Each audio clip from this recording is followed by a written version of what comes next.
Il y a des rencontres qui font tout basculer. Bienvenue sur Tipping Point.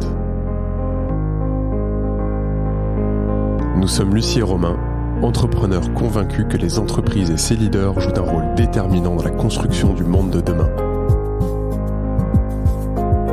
Un monde que nous rêvons plus juste, plus inclusif et plus respectueux. Nous dénichons pour vous des leaders inspirants et engagés. Ils ont à cœur de vous parler de leur tipping point, ces moments où tout a basculé pour eux. Peut-être deviendront-ils l'un de vos tipping points ? Bonne écoute.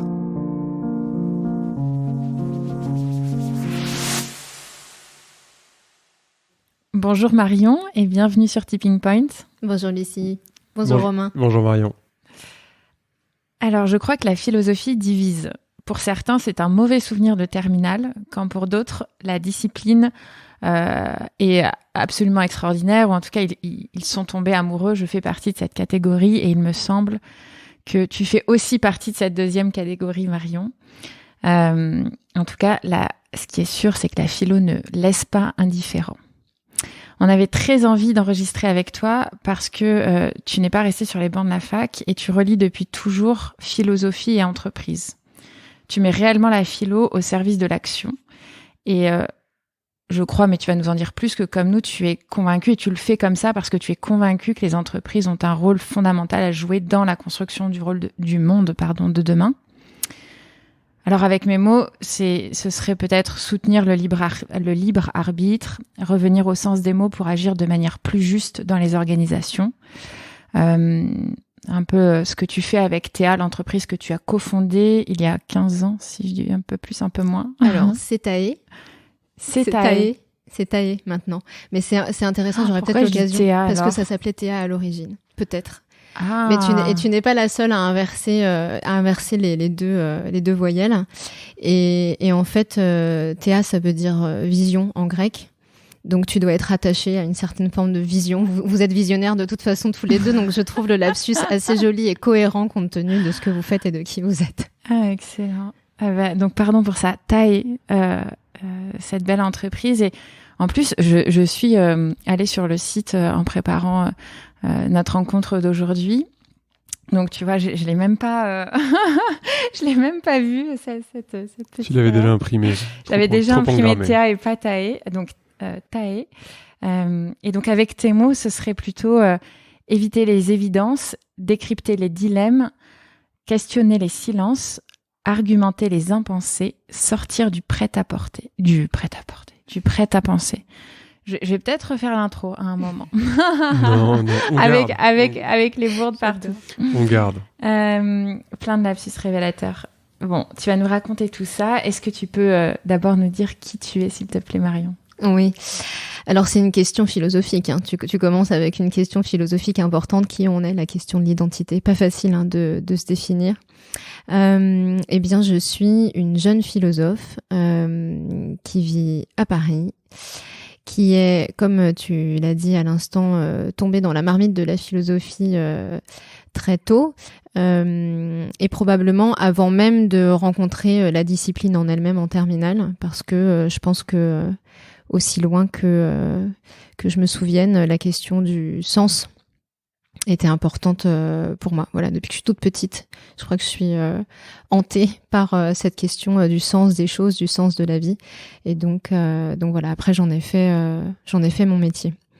Et je suis également bouddhiste. Voilà, donc je pense que je comble ce besoin de sens par une vie spirituelle. Voilà, qui est celle que j'ai choisie. Et c'est intéressant parce que la pratique de la philosophie et la pratique du bouddhisme ne s'excluent pas, bien au contraire. Elles se rencontrent très bien, même si c'est pas toujours évident, mais on aura peut-être l'occasion d'y revenir. Voilà, et je suis également parmi les multiples identités que je porte en moi, comme tout un chacun, eh bien cofondatrice de cette agence de philosophie que tu as présentée. Je suis pas encore maman, mais j'ai très envie de le devenir. Voilà, et je me sens un peu poussière d'étoiles aussi. Voilà, un peu une toute petite entité vivante parmi le grand tout qui cherche toujours, à faire sa part. Voilà, avec l'humilité qui s'impose et en même temps la puissance, quoi, qu'on a tous en nous. Enfin, ça c'est ma conviction, voilà, qu'on est des petites poussières d'étoiles qui contiennent la puissance de l'univers.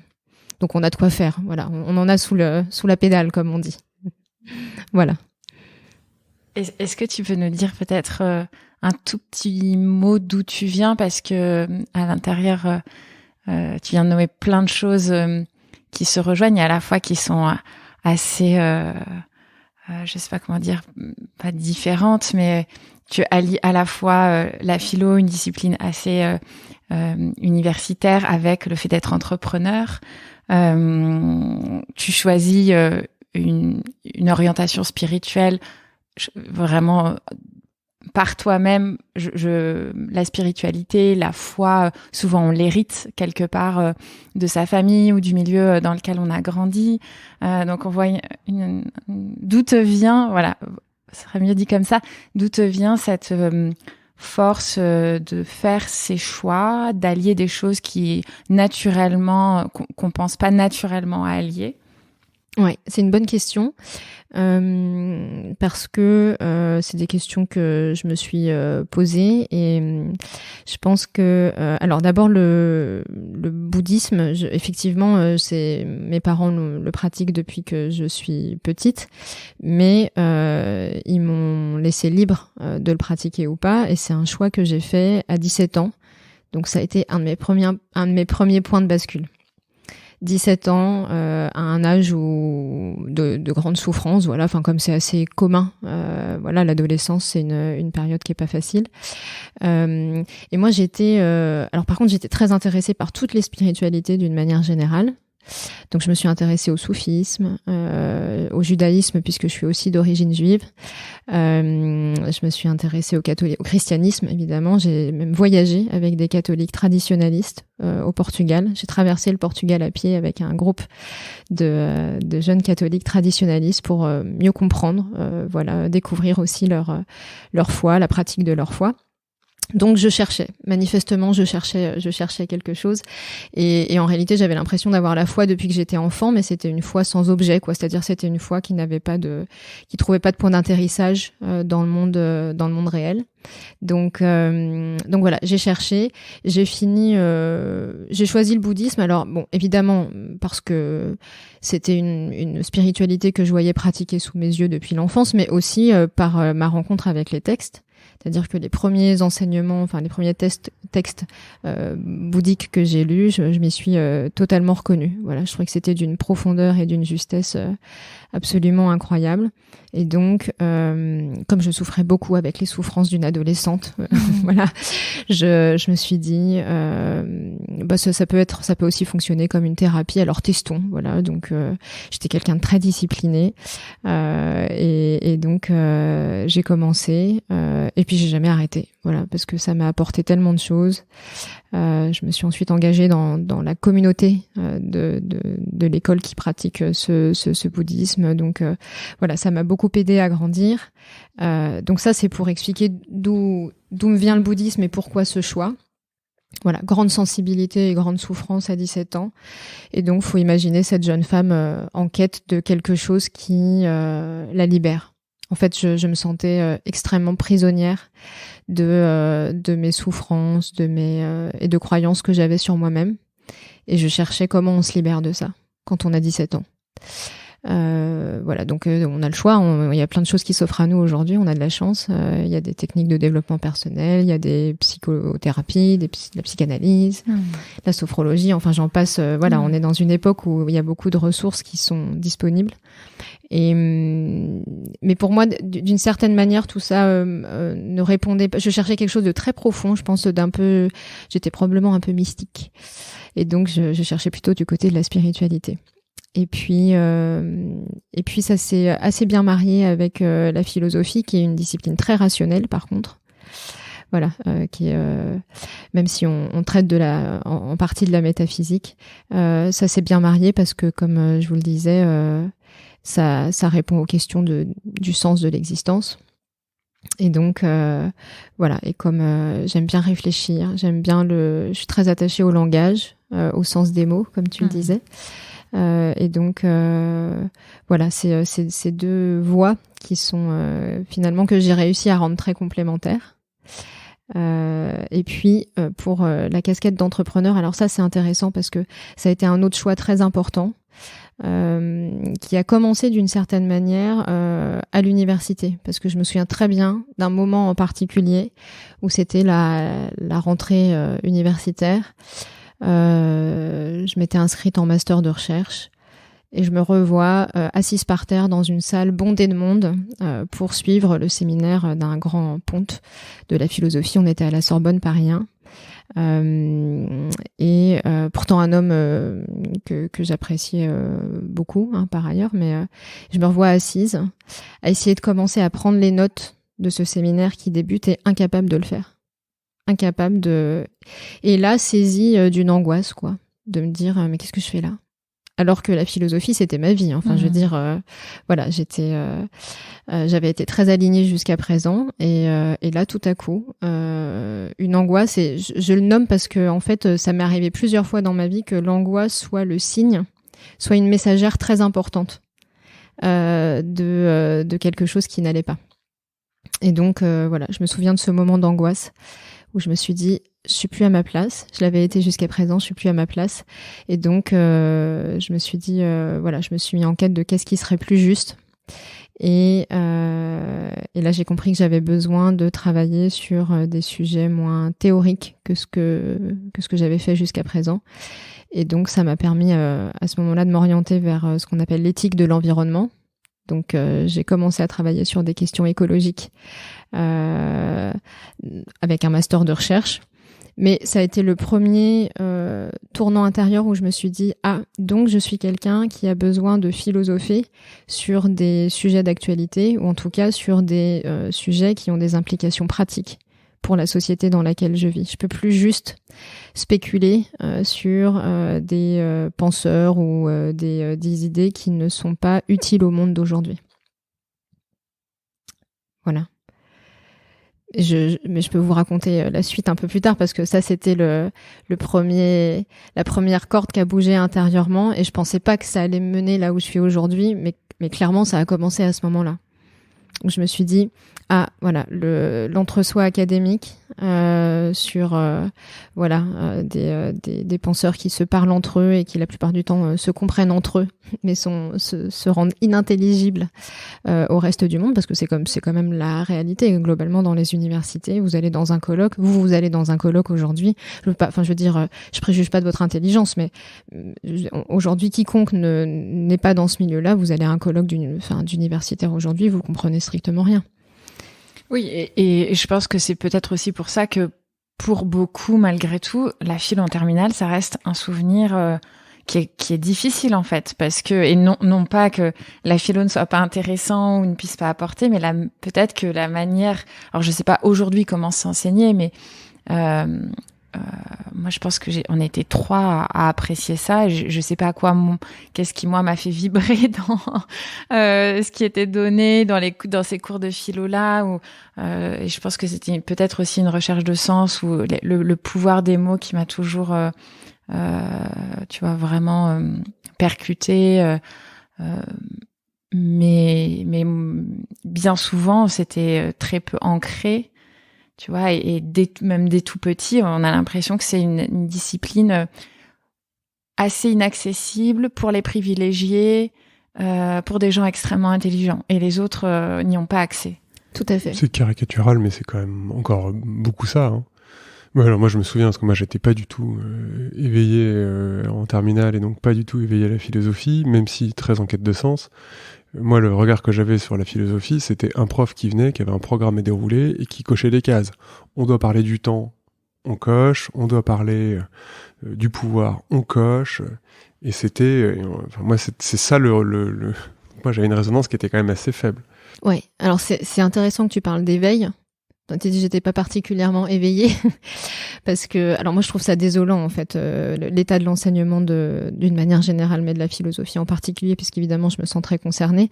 Je trouve que c'est bien dommage. D'abord, on est trop nombreux en classe, et puis effectivement, je sais pas dans quelle mesure le programme permet aux professeurs de déployer des pédagogies ludiques, participatives. Voilà, il faut dire qu'ils sont très sous contrainte. Je trouve ça désolant parce que en fait, la pratique de la philosophie, si on revient à Socrate, c'est-à-dire si on sort de ce que la philosophie est devenue, c'est-à-dire cette discipline élitiste, comme tu disais, Lucie, abstraite, voilà, particulièrement théorique, aux origines, c'était tout sauf ça. Aux origines, c'était Socrate qui est parmi ses concitoyens et qui les interpelle et qui dialogue avec eux sur les enjeux de leur temps. Voilà. Alors avec une exigence particulière, il y avait une exigence dans le dialogue particulière, mais c'était vraiment ça. Et donc on a perdu ça, alors que si on pratiquait ça, on pourrait opérer plus tôt des points de bascule, justement. Je pense que si on pouvait, parce que quand on philosophe, on convertit son regard sur le monde. C'est une véritable conversion du regard qui s'opère parce que on s'autorise à questionner ses représentations, ses croyances, son rapport au monde, son système de valeurs. Donc au fond, si on pouvait vraiment faire philosopher dès le plus jeune âge, on donnerait déjà à tout le monde une première ressource pour convertir son regard et garder les yeux grands ouverts, en tout cas. Sinon convertir le regard, garder les yeux grands ouverts sur qui on est, comment on se comporte dans le monde, quelle société on contribue à façonner en étant qui on est. Et ça, c'est des questionnements qui valent à l'échelle de la personne, mais qui valent aussi à l'échelle d'une organisation. En tant qu'entreprise, je peux me poser exactement les mêmes questions. Je suis qui ? Je fais quoi ? Je le fais comment ? Quelle société, quel monde je contribue à faire en faisant ce que je fais de la manière dont je le fais ? Voilà. Donc en fait, en général, on a tendance à cantonner les questions existentielles à l'échelle de la personne, alors qu'une organisation aussi peut se poser des questions existentielles. J'ai le sentiment que le point de bascule qu'on est en train de vivre là nous amène à plus se poser ces questions-là, notamment quand on rentre dans la vie active. Moi, ce que tu viens de dire, j'étais en train de me redire, mais moi, mes premières années de boulot, mais à aucun moment, je venais ni questionner le sens, ni ma contribution. C'était du command and control and execute, quoi. Uniquement ça. Est-ce que toi, tu observes ça aujourd'hui dans les organisations où il y a peut-être plus de sensibilité et de cette envie de garder les yeux ouverts et d'avoir beaucoup plus de conscience et d'éveil autour de ça ? Alors, il se passe manifestement quelque chose. D'abord par tous les phénomènes là qui sont, alors on n'arrête pas l'inventivité pour nommer ce qui se passe, le bore out, le quiet quitting ou brown out, maintenant c'est donc le brown out et le bore out. Voilà, donc il y a manifestement des choses qui se passent et qui témoignent du fait qu'effectivement les gens seraient plus en demande de sens, plus sensibles à ça en tout cas, avec plus de questionnements et donc ça crée une nouvelle réalité pour les organisations. On entend dire aussi que les jeunes qui arrivent aujourd'hui sur le marché du travail seraient plus en demande de sens que les générations passées. C'est intéressant parce que j'ai intervenu il n'y a pas très longtemps à Dauphine devant un amphithéâtre de jeunes gens. Et je les interpellais sur le sujet. Je leur disais, mais est-ce que vous sentez plus en demande de sens que ne l'ont été vos parents Et il s'est passé une chose très intéressante. Il y a une jeune femme qui est venue au micro parce qu'elle a levé la main. C'était au moment des questions-réponses, donc je pensais qu'elle voulait m'adresser une question. Elle dit non, je veux répondre à votre question. Je vais vous répondre. Donc je lui ai dit viens parce que tu vas parler au micro comme ça tous tes camarades vont t'entendre aussi. Elle l'a fait avec beaucoup de panache et elle m'a dit je pense que nous là tous réunis, effectivement, on est peut-être plus soucieux du sens, mais parce qu'on peut se le permettre. Parce que la recherche de sens, c'est un luxe. Parce qu'on est dans une société suffisamment prospère et abondante pour que on ait l'espace mental disponible et l'espace existentiel disponible pour se poser ces questions-là.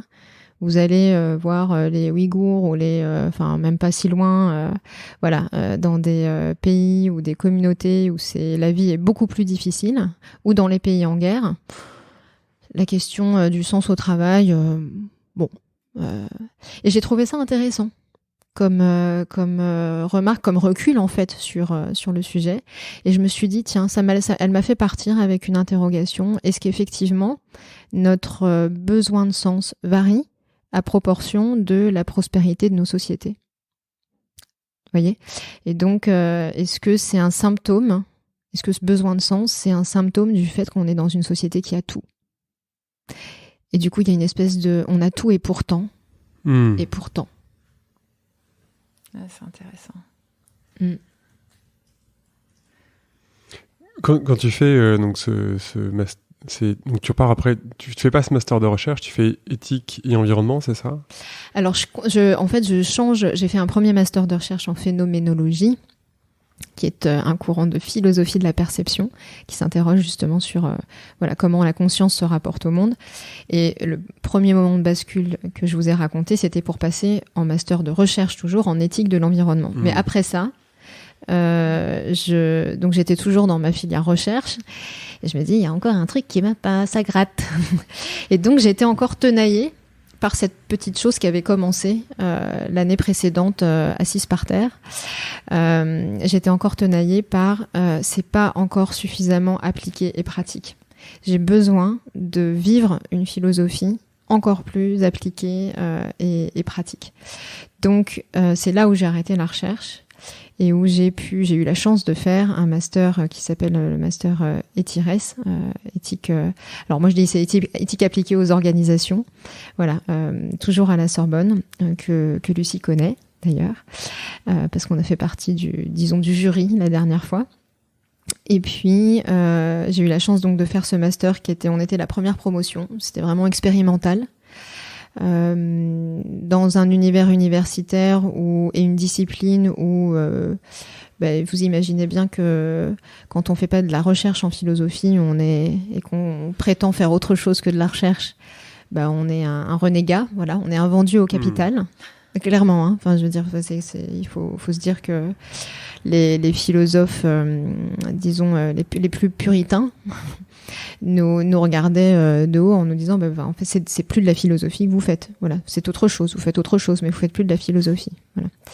Donc il y a ça, il y a d'être d'une certaine manière. Ce qui concourt quand même à rendre cette discipline assez exclusive et de dire que c'est pour les gens intelligents et puis les gens un peu moins intelligents, ils font autre chose. Bien sûr. Alors il y a un biais élitiste et je pense qu'il y a aussi un souci qui s'entend, qui est à quelles conditions on peut avoir une pensée vraiment critique, autonome et indépendante. Et quand tu te fais payer pour penser, ou pour aider à penser, il faut beaucoup de garde-fous pour ne pas être récupéré. Je pense que leur soupçon n'est pas complètement infondé. Si tu veux, de dire, tiens, qu'est-ce que ça fait quand je me mets à philosopher avec des gens qui ont des intérêts financiers qui ne sont pas les miens ?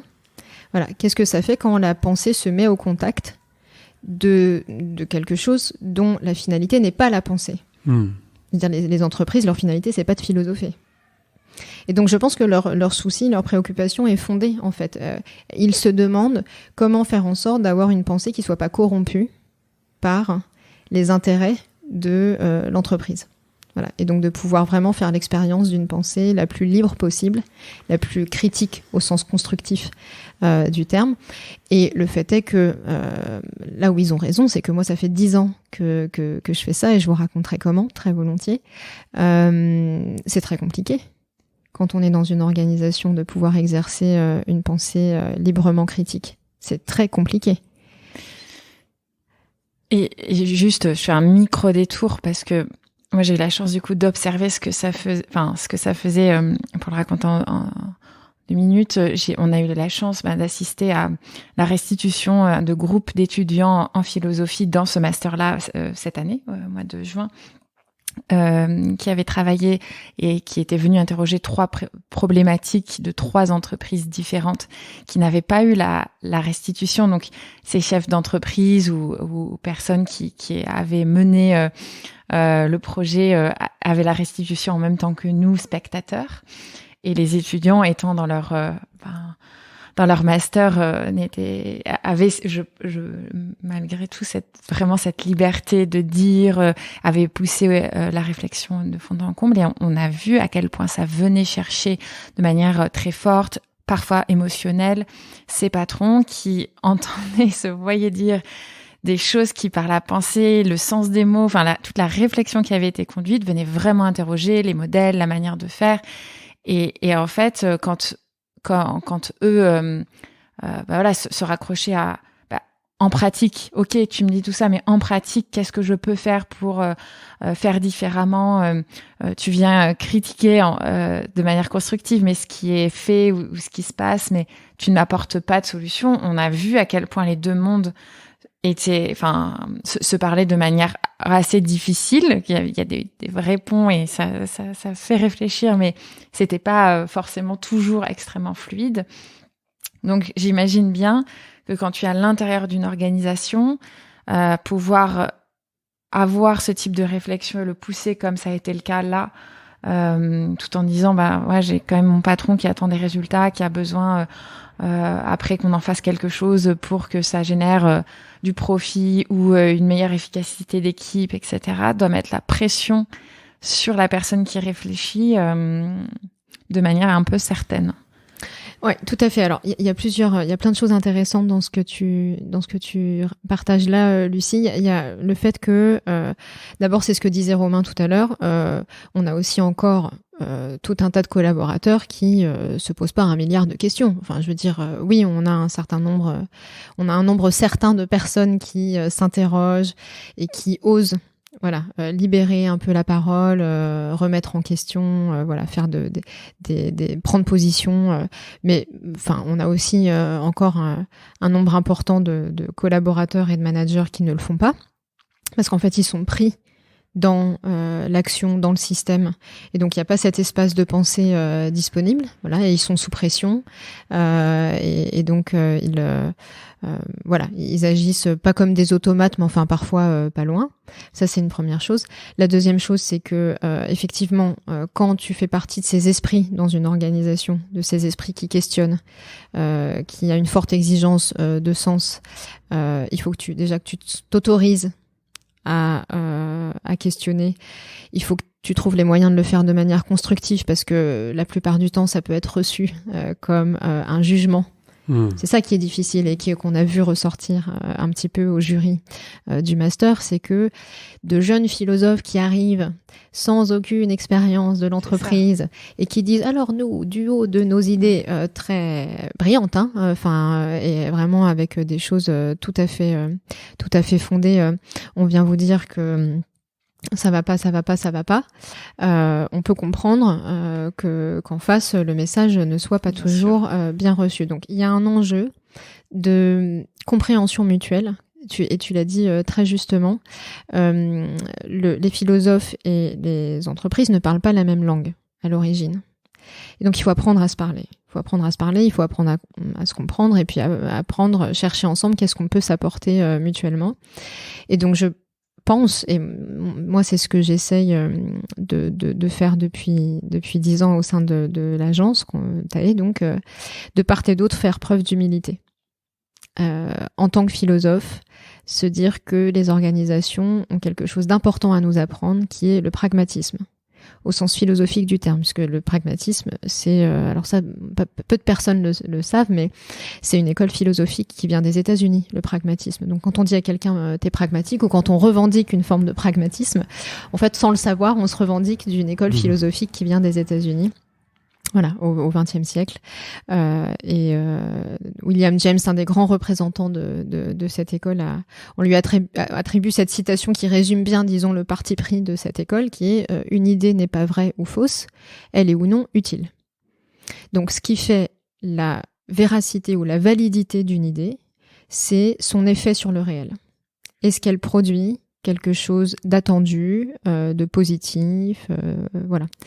Et donc ça c'est intéressant parce que certains philosophes peuvent avoir la fâcheuse tendance quand même à repartir dans le monde des idées, comme dit Platon, et à ne pas tout se soucier du fait que leurs idées aient une quelconque efficacité ou voilà, des implications pratiques utiles. Donc ça, je trouve que c'est intéressant de se dire que quand on est un philosophe qui va à la rencontre des entreprises, il faut avoir aussi cette humilité du pragmatisme d'une certaine manière, et donc accepter que c'est pas un monde dans lequel on peut fonctionner que avec de grands principes.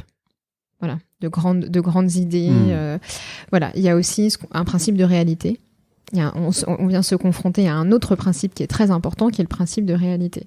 Et du côté des organisations, humilité de leur part, de reconnaître que parfois elles s'égarent, qu'effectivement c'est pas toujours évident de remettre en perspective la performance financière, qui est quand même, c'est compliqué de pas en faire la finalité première de l'entreprise. C'est très compliqué. Ça revient quand on essaye de l'écarter pour mettre autre chose. C'est voilà, on fait sortir par la porte et puis ça revient par la fenêtre, quoi. Donc humilité de se dire voilà, peut-être qu'effectivement je prends pas assez le temps de penser, je le fais pas assez bien, j'ai pas le courage de mes convictions, parce qu'il y a ça aussi. Il y a les dirigeants qui manquent de convictions et puis il y a ceux qui ont des convictions et qui sont sous la pression des actionnaires et qui arrivent pas à modéliser l'organisation dont pourtant ils rêvent. Il faut qu'on revienne absolument sur ton deuxième tipping point qui fait que tu vas monter ta haie, bien sûr. Mais juste avant, du coup, parce que tu l'as nommé plusieurs fois, comment est-ce qu'on peut faire pour justement libérer le libre arbitre, la pensée dans une organisation ? Tu disais, il y a beaucoup de personnes qui voudraient bien, mais qui n'ont pas l'espace ou qui ont des peurs ou justifiées d'ailleurs, qui les empêchent de penser par eux-mêmes. Est-ce que toi, tu as des exemples d'organisations de réussite, tu vois, qui arrivent vraiment à libérer cette parole et cette réflexion ? Ouais, alors je pense que tendanciellement, en tout cas, plus l'organisation est grande et de taille importante, plus c'est difficile de cultiver cette liberté de parole, cet esprit critique. Voilà, ce qu'on observe, c'est que pour travailler en partie avec des grands groupes, voilà, le poids du système fait que c'est compliqué d'aller favoriser cette culture de travail-là, disons. Et ce sera plus simple, plus naturel peut-être pour de plus petites structures. Comment on encourage ça ? Alors bon, je pense qu'il y a plein de façons différentes de le faire. Nous, la manière dont on le fait, c'est que on propose des dialogues, donc des espaces de dialogue, alors de dialogue philosophique, voilà. Mais je pense qu'il n'y a pas d'autre manière que de forcer un peu le passage en sanctuarisant du temps pour penser et se parler. Voilà, parce que les gens réfléchissent aujourd'hui dans les organisations, hein, ils utilisent leur réflexion, mais ils ne pensent pas, ou très peu, ou très mal. C'est-à-dire que quand je dis ils réfléchissent à comment je vais faire ce qu'on m'a demandé, comment je vais atteindre l'objectif qu'on m'a fixé. Donc voilà, ils mobilisent évidemment leur réflexion, mais penser, c'est-à-dire vraiment au sens fort du terme, c'est-à-dire prendre ce recul, s'autoriser à questionner, aller regarder un petit peu ce qu'on met dans le sens des mots, les implications pratiques que ça a. Ça, il n'y a pas ce temps-là qui est pris pour tout un tas de bonnes et surtout de mauvaises raisons, mais pour tout un tas de raisons. Et donc, nous, la manière dont on le fait, c'est qu'on crée des espaces de dialogue où on va venir poser, comme Socrate, un cadre de penser par soi-même et de penser ensemble, bienveillant mais exigeant. Voilà, où on va vraiment aller exiger de chacun d'aller essayer de recontacter ce qu'il pense vraiment, d'oser le nommer, voilà, même si parfois on y va un petit peu à tâtons, et surtout de prendre au sérieux ce qu'il pense. Alors ce que je veux dire par là, c'est vraiment compte tenu de ce que je pense, qu'est-ce que je vais faire à partir de maintenant? C'est-à-dire que ça reste pas lettre morte et que ce soit pas juste un exercice intellectuel ou théorique, justement, mais que cet exercice de pensée, il favorise l'alignement personnel, la cohérence intérieure, voilà, et qu'on essaye un petit peu de faire que chacun soit conséquent dans ce qu'il est, et que cet exercice de clarification de la pensée, ça puisse servir pour se comporter autrement, pour agir autrement, voilà. Et petit à petit, c'est un long travail, mais changer le monde, quoi, voilà. Mais c'est vraiment, tout commence. C'est comme ça, on n'a pas le choix. Tout commence dans les représentations et les croyances qu'on a. Tout. Donc si on travaille pas à cet endroit-là, on peut faire ce qu'on veut au niveau structurel. Je pense l'histoire de l'humanité nous a montré que on peut pas juste faire des réformes systémiques ou structurelles. Si on travaille pas aussi sur l'esprit des hommes, on retombe dans les mêmes écueils. Et on peut faire toutes les révolutions qu'on veut. On retombe dans les mêmes écueils parce qu'on n'a pas travaillé à la racine étant ce qu'il y a dans l'esprit des hommes. Voilà. Donc nous, on le fait comme ça. C'est long. Parfois, on se dit, on n'a pas le temps. On n'a plus assez de temps pour... il faudrait un lavage de cerveau généralisé. Voilà, un truc bien dictatorial. Mais donc c'est long, mais c'est l'unique chemin. Est-ce que si je reformule, ça veut dire que quand tu changes ou tu transformes ton organisation ou tu bâtis une organisation, ce que tu dis, c'est que ça ne suffit pas. Tu travailles l'organisation qui est la structure, la manière de collaborer, les règles de partage, enfin peu importe tout ce dont on a l'habitude de parler, mais c'est également à quel endroit tu viens ouvrir ce qu'on ne voit pas, mais donc les croyances liées au mode de fonctionnement, la pensée de chacun individuel et en collectif, pour pouvoir faire de l'organisation toute belle, toute jolie, que tu as bien pensé, une réalité. Oui, c'est ça, parce que si on met juste du processus, si vertueux soit-il, et qu'on ne s'occupe pas de continuer à favoriser ce que j'appellerais moi l'hygiène de la pensée, en fait, on va se retrouver avec des personnes qui appliquent le processus comme ils appliqueraient n'importe quel autre processus, mais ils vont l'appliquer en étant avec un niveau de conscience faible. Ils vont pas habiter vraiment l'esprit du processus, c'est-à-dire que n'importe quel processus, on peut se retrouver à l'appliquer bêtement, en ayant perdu l'esprit, voilà, l'intention originelle, et donc on le répète de manière routinière, voilà. Donc c'est pour ça que le processus est nécessaire mais pas suffisant. À terme, il n'est pas suffisant. Il va pas garantir à lui seul l'esprit de l'organisation originelle. Donc, en plus du processus, il faut trouver des moyens de maintenir éveillées les personnes. C'est François Dupuis qu'on parle dans son tome 3 de Lost in Management, où il dit l'entreprise ne se change pas par décret, c'est-à-dire que tu peux changer l'organigramme ou les process, etc. Il faut d'abord comprendre les raisons pour lesquelles les gens font ce qu'ils font, et ensuite tu peux bâtir une nouvelle organisation, organigramme, process, etc. Oui, alors il le dit beaucoup mieux que moi. et c'est tout à fait ça, oui. Bon, tu nous as du coup déjà raconté un tout petit peu ce que tu fais avec Tae. J'ai vraiment envie de dire Théa à chaque fois. Il y a quelque chose. Il faut que j'arrête. Est-ce que tu veux nous raconter justement ce qui t'a donné envie, parce qu'on t'a laissé sur les bancs de la fac, donc tu changes de master, et comment est-ce que tu prends cette casquette d'entrepreneur, comment tu sors des bancs de la fac pour devenir entrepreneur? Oui. Alors ça, c'est original aussi, et c'est original, j'ai l'impression de me jeter des fleurs quand je dis ça, j'ai un parcours de vie très original, mais finalement c'est cohérent avec ce que j'ai déjà partagé avec vous. En fait, après ce master d'éthique appliquée aux organisations, il était certain que j'allais pas retourner vers la recherche, et je cherchais ma place. Je cherchais une place dans la société avec ce que j'aimais faire, ce que je savais faire.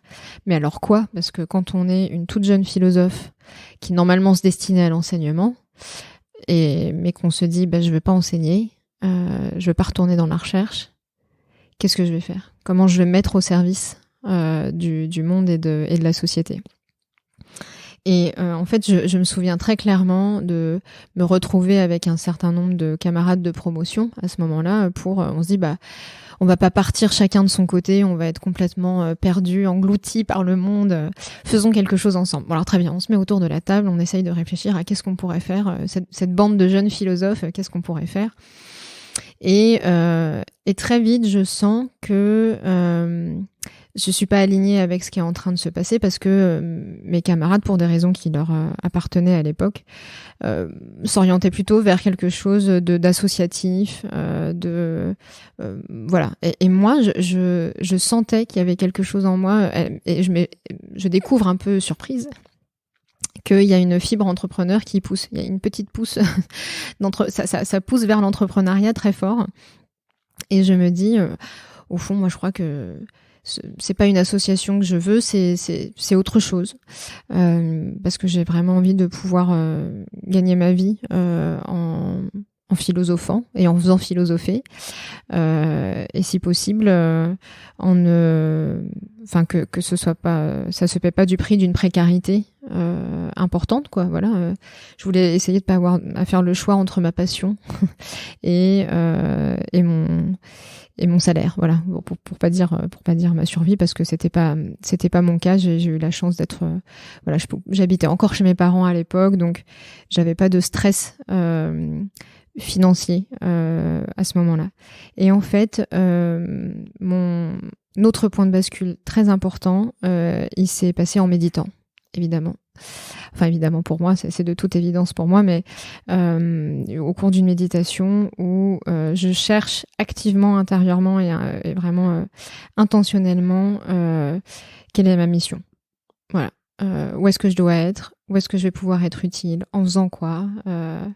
Donc j'ai ce questionnement intérieur, en même temps que j'ai ces intentions très fortes de je veux vivre de ce que j'aime faire et de ce que je sais faire. Univers, m'entends-tu? Et donc je suis dans cette intention-là.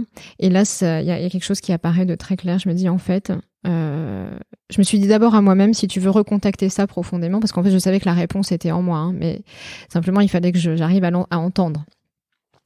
Et donc je me suis dit, bon, Marion, si tu te mets aucune limite, aucune, là tu voudrais faire quoi? Et alors moi je me dis, j'écoute ma petite voix derrière qui me dit, je pense que j'aimerais bien créer une boîte. Donc déjà c'était une entreprise, créer une entreprise pour faire de la philosophie dans les entreprises.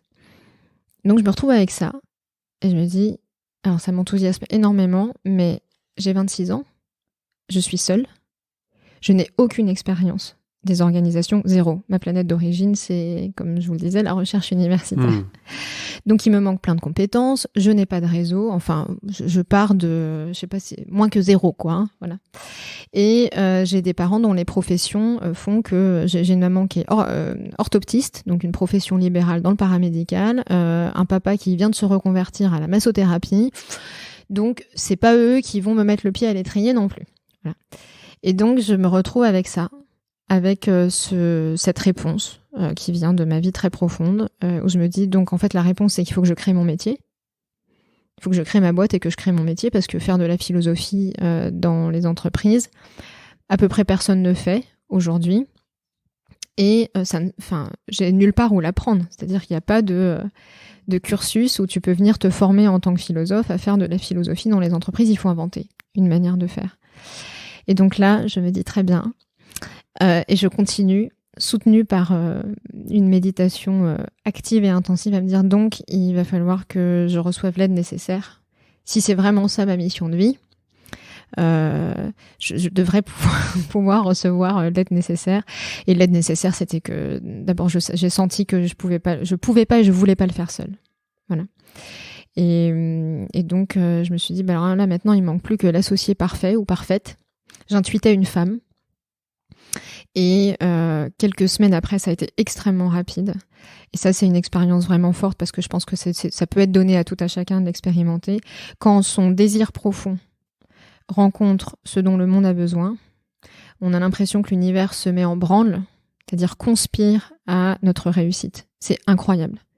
C'est-à-dire que vraiment, je me suis dit, je crois que c'est ça. Donc il y a eu un point de contact, un point de rencontre entre qui j'étais profondément et la société dans laquelle on vit. Et donc quelques semaines après, j'ai rencontré la femme qui est devenue mon associée, Flora Bernard. Et ensuite, ça a été très vite. Avec alors on a beaucoup œuvré, évidemment, on a fait tout ce qu'il fallait pour développer une méthodologie, développer commercialement l'entreprise, mais je me suis toujours, ça fait 10 ans, l'année prochaine ça fera 10 ans qu'on fait ce qu'on fait, je me suis toujours sentie profondément soutenue par la vie. Et on a cessé de vérifier depuis 10 ans que ça répond effectivement à un besoin important, la recherche de sens. Donc c'était ce qui était un pari un peu fou, et c'est avéré presque une nécessité sociétale en fait. C'est-à-dire que tout ce qu'on voit aujourd'hui, c'est que il faudrait qu'il y ait des bulles de dialogue philosophique partout. Partout, parce qu'en plus tout le monde peut le faire. C'est-à-dire que évidemment, ce qu'on nous disait, oui, mais ça, ce que vous proposez, c'est bien pour les dirigeants ou les managers, mais moi, mon ouvrier là, mon réparateur, tous mes agents de terrain, quand on travaille dans le secteur industriel, eux, ils pourront pas. Bah si, ils peuvent. Bien sûr, en fait, à partir du moment où on est un être humain, on aime penser. Si on nous donne les bonnes conditions pour le faire, et si on nous aide à le faire, si on nous apprend à le faire, parce que ça s'apprend à penser, voilà. Donc si on nous apprend à le faire et si on nous donne les bonnes conditions pour le faire, on aime penser et puis on aime dialoguer, tout le monde, tout le monde. Et puis au fond, pour contredire cette jeune étudiante de Dauphine de tout à l'heure, et c'est la réponse que je leur avais faite, il est assez prouvé maintenant que je dirais pas que la pyramide de Maslow est fausse, mais que en fait le sens est un besoin aussi vital que les besoins physiologiques. Donc ça, je sais pas si vous connaissez Viktor Frankl, si vous en avez déjà entendu parler, peut-être. Hein, il est un neuropsychiatre autrichien qui est décédé maintenant, mais qui a eu l'expérience des camps de concentration et qui a une de ses conclusions, c'est que ceux qui survivent à ce genre d'épreuves sont ceux qui réussissent à trouver du sens, des sources de sens dans ce qu'ils vivent. Donc c'est bien la preuve que en tant qu'être humain, on peut pas vivre sans sens. Voilà. J'allais dire, qui sont les entreprises en fait qui font appel à vous, mais c'est quel niveau de conscience, quel niveau d'appétence ils ont avec la philosophie et ces travaux-là, ou en tout cas ces espaces que vous allez ouvrir chez eux. Ils en sont à quel stade de leur développement et de leur maturité pour faire appel à ça, pour faire appel à vous, pardon. Mais en fait, nous, on travaille avec des organisations qui ont des niveaux de maturité assez hétérogènes. Et ce qu'on observe, c'est que nous, on travaille avec des personnes avant de travailler avec des organisations. C'est-à-dire que, alors évidemment, il y a quand même des cultures d'organisation qui sont plus ou moins favorables à ce qu'on fait. Mais au fond, jusqu'à présent, tout s'est fait par rencontre. C'est-à-dire qu'à chaque fois, dans l'organisation, il suffit d'une personne qui a personnellement cette appétence, voilà, et qui a suffisamment de marge de manœuvre pour pouvoir initier quelque chose, qui va venir nous chercher, et puis on va faire une petite chose dans notre coin, et puis si on a de la chance, ça essaime. Et puis de fil en aiguille, on peut élargir un peu le champ d'action. Polliniser dans l'organisation. Voilà, exactement. Donc on rentre par la petite porte, et puis si on a de la chance, on sort par la grande. Ça s'est pas encore beaucoup produit. Là où c'est super sympa pour nous, c'est quand sur des structures de taille intermédiaire, on peut être en contact directement avec des dirigeants qui sont très éclairés et qui là nous missionnent sur des sujets vraiment importants et nous donnent presque carte blanche pour travailler avec leurs équipes, nous permettent de le faire dans le temps, surtout parce que ça c'est un énorme sujet aujourd'hui dans les entreprises. C'est vraiment personne n'a le temps, tout est urgent. Et donc, quand vous leur dites qu'un dialogue philosophique, c'est quand même idéalement minimum 2 heures, 2 heures, c'est le bout du monde, quoi. Donc ça, c'est aussi dramatique. C'est que on a du temps pour tout, sauf pour penser. Ce qui nous arrange bien. Hein. Enfin, je pense qu'il y a un intérêt caché. Enfin, il y a toujours un bénéfice. Voilà, il y a toujours un bénéfice supérieur. Et donc, c'est pas juste on n'a pas le temps, c'est on veut pas prendre le temps parce que il y a d'autres choses qu'on estime plus importantes, ou on veut pas prendre le temps parce qu'on veut pas prendre ce risque. On veut pas prendre le risque de penser. Quand on pense vraiment, on prend un risque. Hein. À un moment donné, on prend le risque de découvrir que ce qu'on avait toujours pensé, bah ça tient pas la route. En tout cas, là, ça correspond plus, et que donc ce selon quoi on avait toujours conduit notre vie ne va pas. Bah, c'est un genre d'effondrement au devant duquel tout le monde n'est pas prêt à aller, et donc on préfère ne pas penser. Voilà. C'est marrant, c'est un peu ce que vous disiez tout à l'heure là, sur la restitution à laquelle vous assistiez, Lucie et toi. J'ai noté, tu disais questionner sans jugement.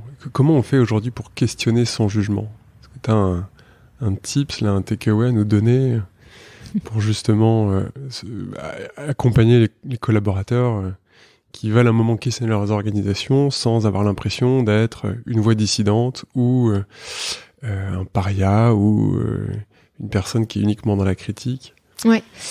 Alors, c'est un exercice intérieur qui est pas facile à faire, mais c'est essayer l'espace d'un instant déjà de mettre de côté ce qu'on pense nous. Donc de vraiment suspendre d'une certaine manière ce dont on est convaincu, pour être sincèrement curieux de ce que pense l'autre et de pourquoi il le pense. Donc de s'intéresser aux raisons pour lesquelles l'autre pense ce qu'il pense. Donc en fait, c'est de suspendre cette posture qu'on peut avoir de « il est crétin, moi j'ai raison », c'est-à-dire que il pense de travers, moi je pense bien droit, ou voilà. Et donc de mettre ça de côté et de se dire de s'intéresser le plus sincèrement possible à l'autre et de se demander d'où vient l'autre. Pourquoi il a ces idées-là aujourd'hui, sur quoi elles reposent, et donc de le questionner un peu comme Socrate du reste, le plus ingénument possible, c'est-à-dire qu'est-ce qui fait que tu fais ça plutôt que ça, et puis en fonction de la réponse qui arrive, de questionner le sens des mots. Mais quand tu dis performance, tu veux dire quoi exactement ? C'est quoi la performance pour toi ? Parce que quand on interpelle les gens sur le sens des mots, là on peut vraiment gagner en profondeur et surtout comprendre quel référentiel on a en face de soi, en fait, parce qu'on a toujours on avance tous avec des cadres de référence, et donc de vraiment, et faut relire les dialogues de Platon, puisque Socrate n'a jamais rien écrit, Platon le met en scène dans ses dialogues. C'est absolument formidable, c'est-à-dire que Socrate ne fait rien d'autre que questionner. Il est très peu assertif. Alors, il est très peu assertif, mais l'air de rien, il prend quand même position. Mais ce qui est fascinant, c'est que il ne fait que questionner ses interlocuteurs en s'intéressant le plus sincèrement possible à ce qu'ils pensent et pourquoi ils le pensent. Et donc, rien qu'avec le questionnement, il arrive à les déstabiliser et à les faire se remettre en question sans avoir à aucun moment prononcé aucun jugement de valeur. Voilà. Et donc, ce qui est intéressant, c'est que une des ressources de Socrate, c'est de jouer l'ingénu. Alors, jouer l'ingénu, ça veut dire que je prends plus rien pour évident, comme les enfants, en fait. C'est retrouver un peu cette posture de l'enfant pour qui rien n'est évident. L'enfant n'a pas encore les évidences et les certitudes de l'adulte, ou les convictions de l'adulte. Et donc, il va demander pourquoi à tout bout de champ, surtout et n'importe quoi. Et donc, c'est retrouver cette forme d'ingénuité vis-à-vis de laquelle rien n'est évident. Et donc, quand on a quelqu'un qui nous dit non, ça on peut pas le faire, et que pour tout le monde autour de la table c'est évident que ça on peut pas le faire, et jouer son Socrate, ça veut dire ah bon, quel est le problème avec le fait que on fasse ça ou qu'on ne le fasse pas, ou que, et là tout le monde va dire c'est évident Marion quand même, non mais dis-moi parce que je pense que j'ai besoin de l'entendre. Donc là on va soulever une première évidence, et puis Socrate poussait. Ah bon, mais pourquoi ? Mais quel est le problème avec le fait que je comprends pas ? Enfin, voilà. Donc, ça veut dire suspendre en soi-même ses propres évidences. les évidences partagées qu'on a socialement, voilà. Donc le tips, puisque c'était la demande, c'était d'essayer de retrouver cette forme d'ingénuité. Rien n'est évident, rien.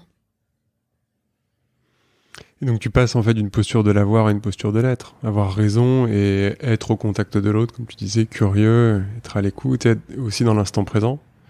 Ouais, on passe d'une posture de sachant à une posture socratique d'accoucheur, enfin de maïotique, voilà. Sachant que on est en tant que personne et en tant que philosophe, on a aussi nos idées. Voilà, et donc après la question, mais ça vaut pour le collaborateur ou le manager qui voudrait questionner ses collaborateurs, il le fait tout en ayant ses idées, et donc ça ne répond pas à la question de savoir comment est-ce que je peux amener mes idées de manière constructive, les amener de telle sorte à ce qu'elles ne s'imposent pas à l'autre, mais à ce qu'elles puissent rencontrer les idées de l'autre, voilà. Et ce que moi j'entends, c'est encore une fois le rapport au temps. Parce que si tu es soumis à la pression de décider très vite et d'avoir un rythme qui est extrêmement tendu, prendre le temps de suspendre son jugement, de poser les bonnes questions, de comprendre l'autre, c'est un vrai effort de redimensionnement du temps aussi, j'imagine. Alors, tout est dans le mot que tu as prononcé, effort. C'est-à-dire qu'au fond, oui, ça demande du temps, mais c'est aussi un entraînement. C'est-à-dire que moi, j'ai plus besoin de 2 heures pour questionner ou gagner en niveau de profondeur très rapidement dans un échange, ou pouvoir gagner en discernement rapidement dans une situation. En fait, je parlais tout à l'heure d'hygiène de l'esprit. C'est vraiment une discipline, c'est-à-dire que c'est quelque chose à quoi on entraîne son esprit, et donc plus on le fait, plus ça devient naturel et facile de trouver cette posture-là et de pratiquer ce questionnement, d'exercer son esprit critique. Donc on s'en rend même plus compte, ça devient une seconde nature, dirait Aristote. C'est-à-dire qu'au début, c'est un peu fastidieux, parce que c'est pas comme ça qu'on est foutu. Mais au fur et à mesure, c'est comme quand moi j'aime bien voir la pratique de la philosophie comme une rééducation, de la même manière que quand on est blessé ou tordu, on va chez le kiné ou l'ostéopathe pour se rééduquer un membre. Eh bien, il y a cette idée aussi de la rééducation de l'esprit. Donc au début c'est pas très facile, et puis après ça va quasiment tout seul. Donc ça prend du temps. Mais ça prend de moins en moins de temps au fur et à mesure que ça devient une manière de penser qui est de plus en plus naturelle. T'en as un petit peu parlé, mais je relisais donc quand j'étais sur le site de ton entreprise, la phrase, la mission en fait de l'entreprise, t'as nourri les organisations par des respirations philosophiques qui éclairent de manière décalée les mots MOTS de tous les jours et les mots MAUX de toujours. Et on avait une question sur ces mots MAUX de toujours.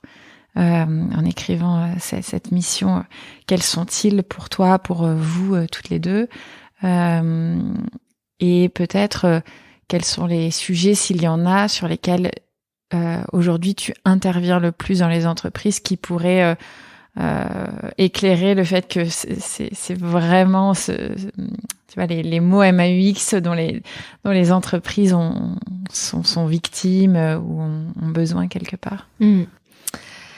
Alors, j'ai l'impression que les mots de toujours peuvent peut-être... je parle pas tellement à titre... chacun a sa trajectoire personnelle avec ses souffrances singulières, mais du point de vue des collectifs, que ce soit des entreprises ou des sociétés, le principal mal sur lequel on bute toujours, c'est l'incompréhension mutuelle. On ne se comprend pas. Et ça, c'est dévastateur. C'est-à-dire que je pense qu'on sous-estime les conséquences de cette difficulté à se comprendre. C'est-à-dire qu'au fond, moi, j'ai commencé à pratiquer la philosophie dans les entreprises un peu avec cette intuition, disons, et aujourd'hui ça se vérifie, c'est que derrière tous les problèmes organisationnels, opérationnels et même techniques qu'on veut, si on tire le fil jusqu'au bout, ce qu'on trouve comme cause racine, c'est de l'humain, donc de l'incompréhension humaine en fait, c'est-à-dire des personnes qui ne se comprennent pas. Et alors ça, c'est une des grandes leçons de la philosophie, hein, c'est que c'est pas parce qu'on parle la même langue qu'on se comprend. C'est-à-dire que ça ne suffit pas de parler la même langue pour se comprendre. Et donc, on a vraiment ce sujet-là. Et tout part de là. C'est pas juste intellectuel, c'est vraiment relationnel. C'est vraiment dans notre capacité à nous relier à l'autre. Et qui est lié à la connaissance qu'on a de soi et qui est lié aussi à la qualité du lien qu'on a avec soi-même. Enfin, tout est lié, quoi, évidemment. Hein. C'est... mieux je suis reliée à moi-même, a priori, mieux je peux me relier aux autres. Mais ça, on nous l'apprend pas. Enfin, si on n'a pas la chance d'avoir des parents ou des figures d'identification dans notre vie qui nous l'apprend, on nous l'apprend pas. Donc voilà. Et donc finalement, ce que tu fais en entreprise, on pourrait faire exactement la même chose, justement, dans le cadre familial, au sein du couple, dans la vie politique, alors encore pire peut-être, mais tu vois... Partout. En fait, on pourrait philosopher partout. Ouais. Alors, peut-être pas à longueur de temps, mais... et moi, je le fais dans mon cercle privé, c'est-à-dire le nombre de fois où pendant les repas de famille, j'entends deux personnes qui sont en train de se dire qu'elles sont pas d'accord l'une avec l'autre alors qu'elles sont d'accord. Elles se comprennent pas, mais elles sont manifestement d'accord. Donc, et ça, c'est une vraie difficulté. Voilà. Donc, dans les organisations en particulier, on perd un temps fou sur des désaccords qui n'en sont pas, sur de faux désaccords. On perd un temps fou à essayer de résoudre des problèmes qui n'en sont pas ou qui sont mal posés. C'est-à-dire qu'on dit, on a un problème, trouve-nous une solution. Ou on a un problème, fais-nous un plan d'action. Puis alors on lance le truc et puis on voit que la solution est pas satisfaisante. Alors on se dit c'était pas la bonne solution, on va changer de solution. Et rarement, pour pas dire quasiment jamais, en fait on se dit mais peut-être que on part pas de la bonne question. Peut-être qu'on part pas du bon problème. Et souvent les problèmes ne sont pas posés, c'est-à-dire mais littéralement, c'est quoi le problème ? Est-ce que tu peux me faire une phrase concise pour nommer le problème ? Donc ça, c'est déjà un exercice qui est pas évident. Et même quand on arrive à le faire, on se rend compte que tout le monde ne nomme pas le problème de la même manière. Ce qui veut dire que tout le monde ne perçoit pas le même problème. Alors on se convainc du contraire, on dit c'est le même problème est évident pour tout le monde, ou pas. Et la plupart du temps, c'est pas. Donc on a ce sujet-là. Et pour répondre à ta question de quels sont les mots sur lesquels on intervient le plus, on intervient beaucoup sur ce que j'appelle moi les gros mots des organisations, les notions d'engagement, de coopération, de confiance. Il y a aussi pas mal de choses qui arrivent là autour de la qualité relationnelle. On intervient aussi sur la décision. Tu parlais de peu de temps pour décider. Donc c'est aussi sur un sujet sur lequel on intervient beaucoup. L'innovation. Enfin, si tu veux, depuis qu'on a commencé, je pense qu'on a dû intervenir sur une centaine de thèmes facilement. La transformation. Ah oui, la transformation. Ça, c'est le grand mot. Évidemment, la transformation, oui, bien sûr. Ouais, la transformation, la RSE. Voilà. Et puis sur les valeurs d'entreprise, c'est aussi un vrai sujet. Voilà, comment on fait en sorte que ces mots-là soient pas vidés de leur sens et soient bien vivants, voilà, soient bien incarnés. Donc voilà, c'est vrai. Et puis après, il y a les mots à la mode, agilité. On a eu une phase agilité. Voilà. Là, c'est plus récemment, c'était feedback. pouvez venir nous dire quelque chose d'intelligent sur le feedback. Donc ça peut à peu près tout y passe, quoi. Enfin voilà, dans la mesure où nous notre postulat c'est que tous les concepts ne sont pas philosophiques, mais tous peuvent être abordés philosophiquement. Donc jusqu'à présent on a fait feu de tout bois d'une certaine manière.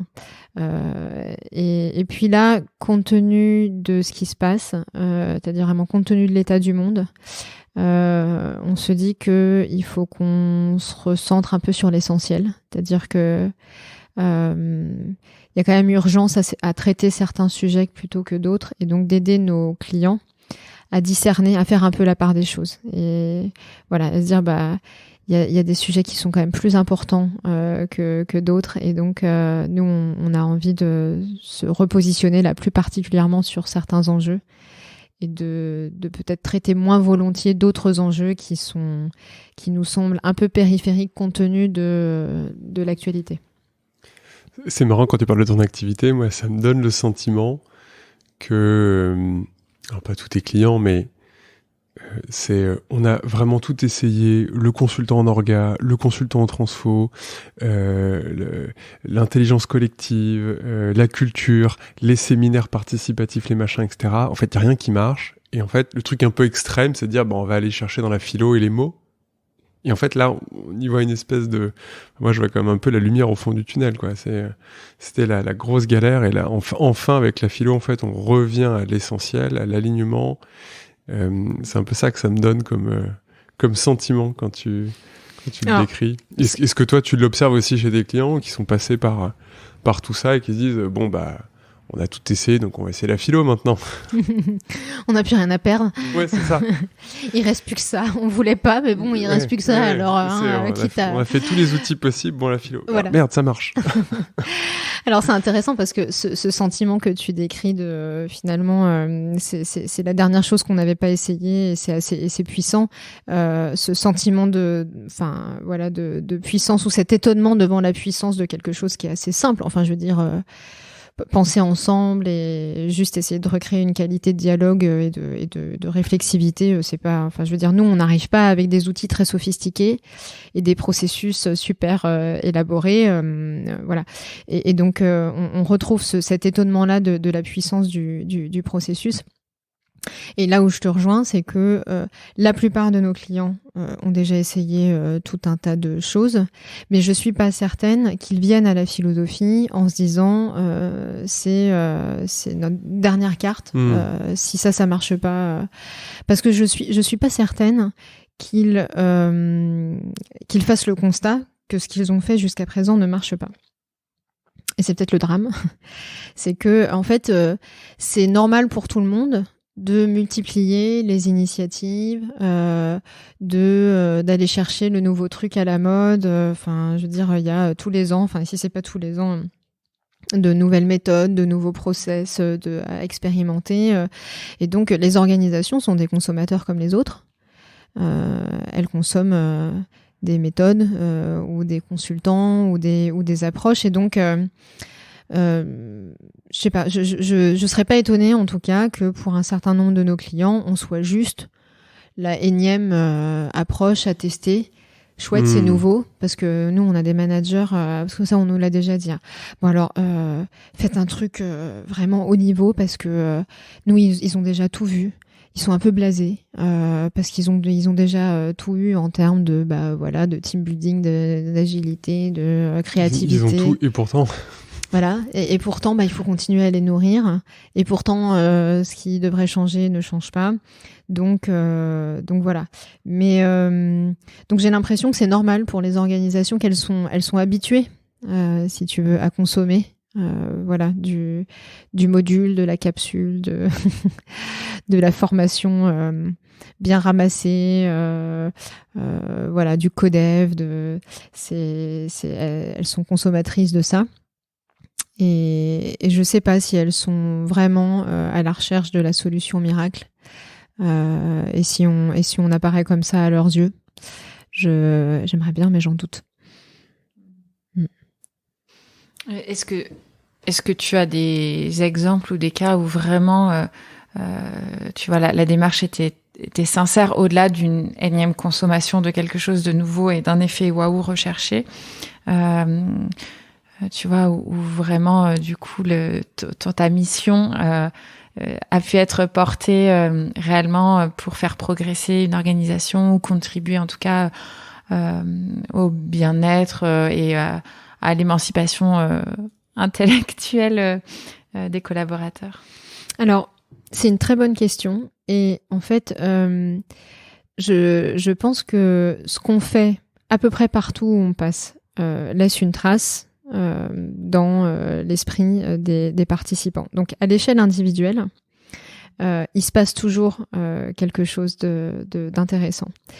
Ce en quoi je crois moins, pour peut dire peut-être pas du tout, c'est que il n'y a pas de point de bascule au niveau organisationnel. C'est-à-dire que l'expérience du point de bascule, c'est quelque chose qu'on peut faire à l'échelle individuelle, mais je suis pas sûre que ça existe à l'échelle d'une organisation. En tout cas, moi, ce que je vis depuis 10 ans, c'est que, alors à moins de voir arriver un dirigeant qui est particulièrement aligné. Et encore, même quand on a des dirigeants alignés, regardez ce qui se passe avec les dirigeants les plus visionnaires qui s'efforcent d'incarner leur vision. Faber, sorti. Kocher, quoi qu'on en pense, sorti. Stéphane Richard, quoi qu'on en pense encore une fois, sorti. Donc, les dirigeants qu'on a aujourd'hui, qui sont pas seulement des gestionnaires, mais qui sont les rares visionnaires, parce que, quand même, il faut se dire ce qui est. Aujourd'hui, on a des dirigeants qui sont des gestionnaires, de très bons gestionnaires, mais on n'a plus de visionnaires. On les compte sur les doigts de la main. Chouinard, si vous voulez, parce qu'on parlait beaucoup de lui ces derniers temps, mais voilà. Donc, des dirigeants qui sont pas seulement de bons gestionnaires, mais qui sont aussi des visionnaires, on en a peu, et quand on en a, et qu'ils incarnent vraiment leur vision, ils finissent par se faire sortir. Donc, c'est pour ça que le point de bascule au niveau systémique, donc le grand soir, le fameux effet waouh collectif, je sais pas si j'y crois franchement, et en tout cas, si ça doit pouvoir se produire, va falloir sacrément préparer le terrain. Donc c'est ce que je disais tout à l'heure. Il y a un temps long de gestation qui fait que, et de toute façon, en réalité, c'est vrai qu'un point de bascule, c'est toujours comme ça que ça se produit. Nous, il y a le côté, c'était tout à coup. C'est l'instantanéité du moment où ça bascule, mais alors qu'en fait, c'est en préparation depuis, de manière plus ou moins consciente et silencieuse. C'est en préparation depuis longtemps. Et ça monte jusqu'à ce qu'effectivement, il y a un passage au réel qui fait que... Mais c'est ce que dit Leibniz très bien, alors sur un tout autre sujet, mais il parle de ce qu'il appelle les aperceptions, que nous, on appellerait signaux faibles aujourd'hui. Il dit, il prend l'exemple des couples, au moment des ruptures. Il dit, il y en a toujours un pour dire, j'ai rien vu venir. Ah oui, mais c'est parce que t'as pas voulu voir. Mais si t'avais su voir, t'aurais vu venir, parce qu'en fait, tout s'annonce. Tout s'annonce. Donc les points de bascule, ils sont toujours en préparation depuis longtemps. Donc je pense que c'est pour ça qu'on continue à faire ce qu'on fait, c'est que d'une certaine manière, on croit quand même possible d'opérer des changements significatifs, mais on ne se leurre pas sur le fait que ça prend du temps et surtout que ça n'est jamais acquis. Voilà. Et tu disais tout à l'heure, il en faudrait beaucoup plus à tous les niveaux, puisque justement comme ça se joue à un niveau individuel, et puis avant de commencer à enregistrer, on disait ça fonctionne mieux quand on a des petits groupes, donc on aurait besoin de plein de petits groupes et de démultiplier ces moments-là. Et à la fois, je crois me souvenir, je vais peut-être dire une bêtise, mais tu me diras, Katie nous avait dit, moi j'ai pas envie de faire grandir cette entreprise, on est bien toutes les deux et on a envie de garder ça à cette taille-là. Et donc là, je m'adresse à l'entrepreneur aussi qui est en toi. Et est-ce que tu peux nous dire pourquoi et comment peut-être démultiplier cet impact-là si c'est pas Tae qui le porte? Alors, D'abord, je pense que, comme on se le disait, il y a heureusement pas que la philosophie pratique pour générer ces espaces de dialogue et de réflexion. Donc, heureusement qu'on n'est pas les seuls acteurs, on n'est pas le seul acteur à promouvoir ce type de choses. T'as bonne mémoire. Effectivement, j'avais partagé avec toi que on a décidé de rester à taille plus qu'humaine. Voilà. On est donc 2 associés. On a quand même quelques animateurs philosophes qui sont formés à notre méthode, mais qui ont leur activité par ailleurs et qu'on sollicite quand on a des besoins sur une mission. Et là, on a fait notre premier recrutement. On recrute quelqu'un à temps plein. Là, ça fait depuis le début du mois de septembre. Donc c'est vrai qu'on est une toute petite entreprise. Et au fond, pour l'instant, mais c'est pas dit que ça change pas. Pour l'instant, la qualité de vie que ça nous permet, mais surtout l'exercice du métier que ça nous permet, parce que vous êtes bien placé pour le savoir, plus on a de collaborateurs, plus il faut manager. Et donc, plus on manage, moins on fait. C'est-à-dire, moins on est en train de créer, produire, être au contact, être chez les clients, vivre avec eux. Et donc, pour l'instant, on a fait un arbitrage dans ce sens-là. Et du coup, il y a une tension perpétuelle entre ma qualité de vie et ma mission de vie. C'est-à-dire jusqu'où je donne pour réaliser ma mission de vie. Et ça, c'est une question, je pense que, en tout cas, moi, je me repose régulièrement. Trouver cet équilibre entre ce que j'estime que ma mission de vie nécessite. Parce qu'on pourrait travailler jour et nuit sur des sujets comme ça. On pourrait travailler jour et nuit, 365 jours par an. Il y a tellement à faire que voilà. Et en même temps, et pour mon associé et pour moi, cette question de la qualité de vie, elle est très importante parce qu'on estime qu'on fait aussi bien ce qu'on fait, parce qu'on trouve cet équilibre, qu'on a le temps de se nourrir d'autres choses, qu'on peut passer du temps avec nos proches, que on peut faire des vrais breaks, enfin voilà, parce qu'on est notre propre outil de travail quand on fait ce genre de choses. Donc voilà, et c'est pour ça que c'est une très bonne question ce que tu amènes. S'il y a vraiment urgence, et s'il y a vraiment un besoin très important, est-ce qu'il faudrait pas... Alors, j'aime pas ce mot, mais c'est l'image parle d'elle-même, industrialiser le processus pour aller partout, faire des petits groupes de dialogue. Voilà, donc ça voudrait dire créer... Tu m'as donné... Il y a une idée là une université TAE, ou peut-être une école de philosophie pratique pour former. Et ensuite, vraiment aller essaimer. Ce sera peut-être la V2, je sais pas. Peut-être que dans quelques années, on se reconvertira, on se repositionnera pour aller dans ce sens-là. Mais jusqu'à présent, on fait et on aime bien ça. C'est peut-être l'université qui s'appellera Théa, du coup.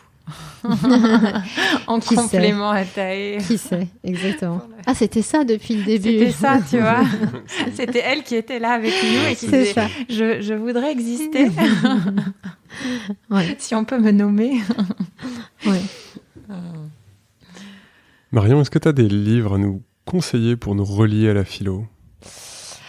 Ouais, alors moi il y a des philosophes que j'aime bien parce que je trouve qu'ils sont je peux partager ceux que je trouve assez accessibles pour si on veut renouer avec la philosophie ou se réconcilier avec elle.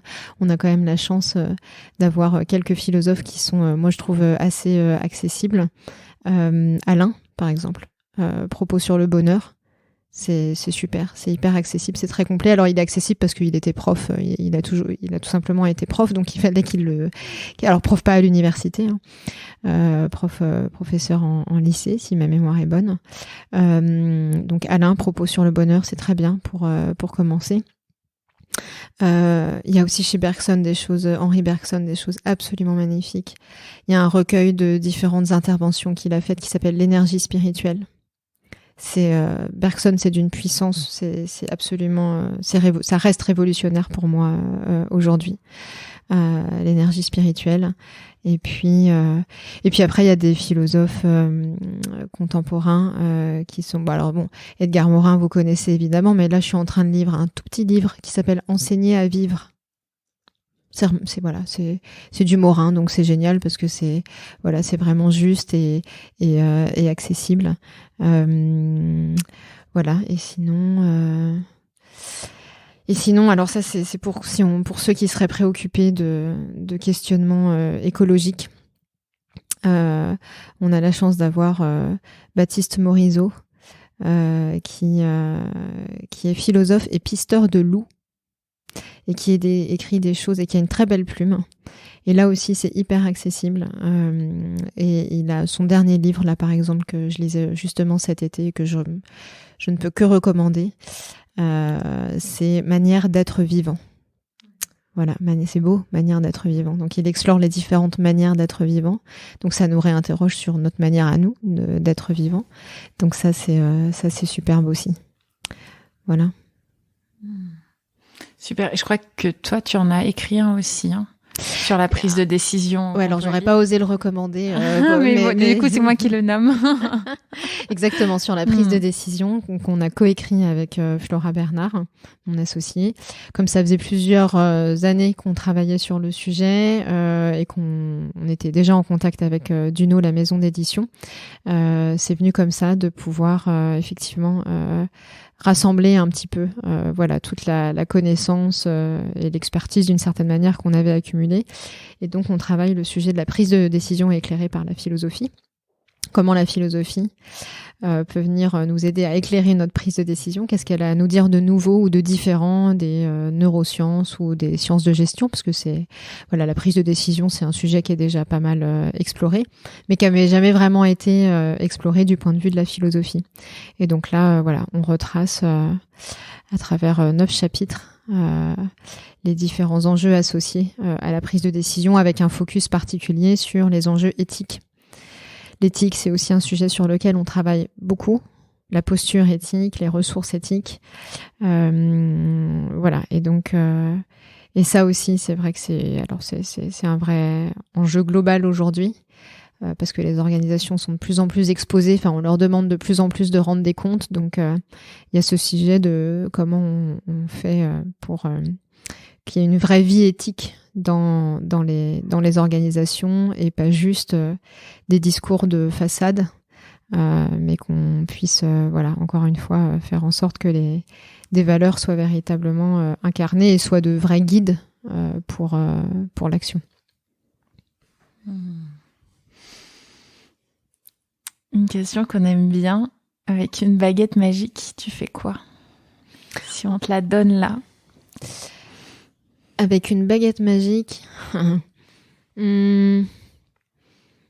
j'arrête pour toujours la guerre. C'est un sujet qui est hyper sensible chez moi. D'ailleurs, je suis émue à vous le dire. Il n'y a rien de pire que la guerre. Je pense que c'est vraiment... Alors, est-ce que je porte ça en moi parce que j'ai une partie de ma famille qui l'a vécu dans sa chair, peut-être. Mais depuis aussi loin que je me souvienne, je trouve que c'est la pire chose du monde. Voilà. La pire chose que puisse faire l'être humain, puisse s'infliger à lui-même et infliger aux autres. Donc c'est vraiment... Et je pense que tout ce que je fais aujourd'hui, d'une certaine manière, s'enracine à cet endroit-là. D'ailleurs, je m'en suis pas cachée auprès de mon associé. Moi, je fais de la philosophie et j'essaye de faire philosopher parce que je crois au potentiel pacificateur de la philosophie vivante, hein, c'est-à-dire le dialogue. Je crois beaucoup au potentiel pacificateur du dialogue. Et je pense que c'est la plus grande source de souffrance aujourd'hui. Alors, il y a différents degrés de guerre, hein. Il y a les guerres les plus spectaculaires et les plus meurtrières qu'on connaît et qui ont encore cours aujourd'hui. Et puis, il y a les guerres intestines qui se jouent en chacun de nous. Il y a les guerres familiales. Quand je dis guerre, c'est vraiment la guerre dans tous les sens du terme, et surtout symbolique. Donc c'est vraiment moi je suis un peu disons hantée, mais positivement, par ce souci de faire en sorte, non pas de supprimer la violence dans l'existence humaine, parce que je pense que c'est une composante irréductible, mais de faire en sorte qu'elle ne domine pas, dans nos relations. Et donc, voilà. Et quand on voit où on en est aujourd'hui, on a encore beaucoup de chemin à faire. Voilà, donc si j'avais une baguette magique, je restaurerais la paix partout. Superbe. Est-ce qu'il y a un dernier mot que tu veux partager avec nous ? En fait, j'avais envie de vous remercier beaucoup et de saluer votre initiative, parce que j'avais déjà eu l'occasion de le dire à Lucie, je crois, mais on a besoin que des personnes, ce que j'appelle moi des personnes ordinaires, c'est-à-dire que en fait on est monsieur et madame tout le monde, voilà, on n'est pas des grands représentants politiques, on n'est pas des figures médiatiques, et donc qu'il y a vraiment besoin qu'un peu partout des personnes ordinaires prennent des initiatives comme ce podcast pour donner la parole à des expériences de vie ou des pensées que vous trouvez intéressantes, parce que on a besoin que les esprits soient bien nourris. Voilà, il y a aussi la question de quelle nourriture on donne aux esprits de notre temps. Et il y a suffisamment de choses médiocres, pour pas dire nocives, qui circulent et dont on se nourrit aujourd'hui, pour ne pas en mettre un grand coup sur les choses les contenus plus positifs et voilà, favorables à l'éveil. Donc voilà, je voulais vraiment saluer ça. Parce que quand on s'est rencontrés, Lucie, voilà, tout de suite, il y a eu plutôt un bon lien. On a échangé très rapidement sur ce qu'on faisait, nos parcours, et je me suis dit, c'est fou, voilà. C'est tellement beau de pouvoir trouver sur son chemin des personnes avec qui ça résonne, et de prendre conscience que on n'est pas seul. C'est-à-dire que ce qui se passe, c'est que voilà, on peut se dire, oh là là, il y aurait tellement à faire, ils sont tellement nombreux, et moi je me sens tellement un peu quand même tout seul avec mon bâton de pèlerin. Ben oui, il y a un peu ce phénomène de bâton de pèlerin, mais quand on fait des rencontres comme la nôtre aujourd'hui, je trouve, on se dit, au fond, on n'est pas seul. Il y a une espèce de communauté invisible, parce que peut-être un petit peu atomisée, mais voilà, qui œuvre et qui grandit. Invariablement, qui grandit, et ça se voit pas, elle grandit mais ça se voit pas, et un jour ça finira par se voir, et ce sera le tipping point de cette communauté-là, et là il va vraiment se passer quelque chose d'intéressant, et j'espère qu'on sera là pour en parler. C'est clair. Merci beaucoup Marion. Merci à tous les deux. Un échange qui était très sympa. Tu l'as dit tout à l'heure, philosopher, c'est convertir son regard et garder les yeux grands ouverts. J'espère qu'avec cet épisode, on aura réussi à convertir le regard et garder les oreilles grandes ouvertes.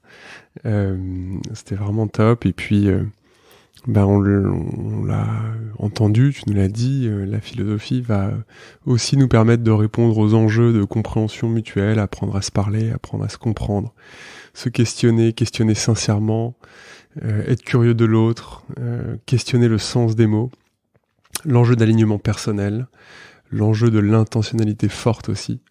On en a parlé aussi avec l'éthique. Au fond, je veux faire quoi ? Et c'est Walter Bouvet qui nous disait dans l'épisode, au fond, du fond, en fait, c'est quoi vraiment qui m'appelle ? C'est quoi qui m'anime ? Donc voilà, pour tout ça, merci. C'était un échange fort sympathique. Et j'espère que vous aussi, chers auditeurs, vous aurez passé un bon moment avec nous. Merci Marion. Merci beaucoup Marion. Encore merci à tous les deux. C'est fini pour aujourd'hui. Nous espérons que cet épisode vous a inspiré. Retrouvez toutes les infos et les épisodes sur notre site tippingpoint.fr, tipping-point.fr. Si vous avez aimé, n'hésitez pas à partager l'épisode le plus largement autour de vous et à mettre 5 belles étoiles pour nous aider à nous faire connaître. À bientôt.